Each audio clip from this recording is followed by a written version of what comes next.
I want to say hi. Okay, you can say hi. Hi. Hi. All right, so we were here a little bit ago and our conversation got kind of interesting, and so we thought, well, let's see if we can get anywhere close to our conversation. And it was started by what did you ask? I think. What did you ask? Did you tell me you wanted something up there? I think the gun. What the did gun. what did you say? Well, I want the gun that Dad has, and it's a piece of silver. Right, but you didn't call it a gun. You just said, next time you see one of what? Point to it for me. One of those.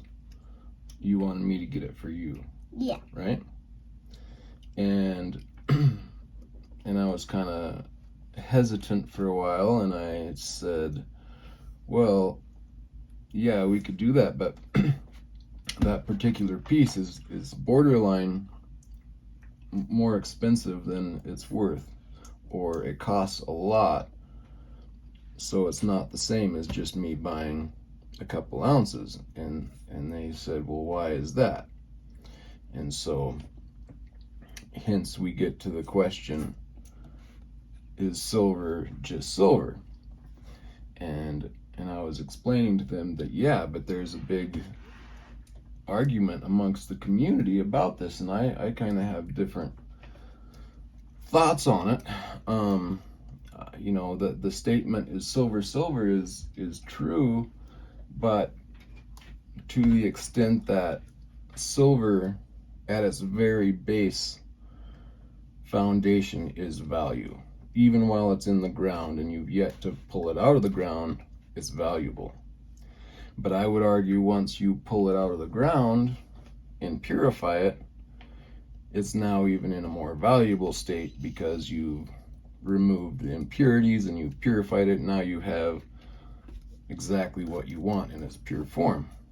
And then I was saying, then if you spend a lot of time on creating a design or carving a design, a picture that you like, and you get it just perfect, and you then stamp that into that planchet, as it were, that solid piece of silver, now you have, and it's a good strike, it's a solid strike, and so you preserve that image, and now you have even more value because you have your pure piece of silver value plus the beautiful image stamped on it to be preserved. And I also said, and since I'm in ancient coins, you could also even add more value to that. Whereas if you pull out your coin from 2,000 years ago and it was a pure coin desired at the same way it is today, except I will spend a lot more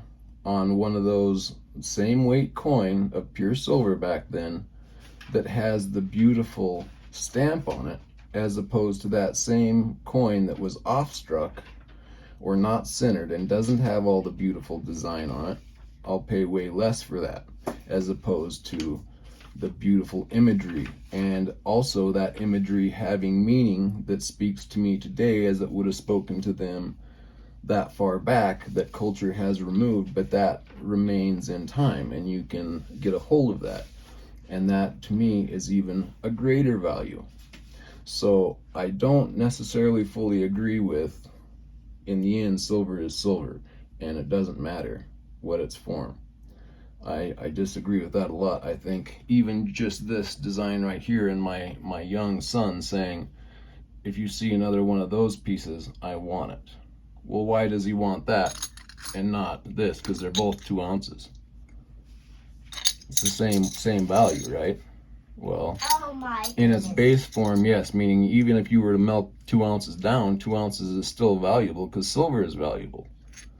But this 2 ounces is not as valuable as that because there's a limited mention of it, took a lot of effort, took a lot of time, a lot of intricacy, and to be preserved in that form. And if it's protected and preserved, and you know, that's what makes collectibles more valuable, the art, the beauty, the artisticness. So yeah, there is value in beauty, And there's something going on where we don't see that and recognize that as much today. But anyway, it was better the first conversation, but we captured some of it.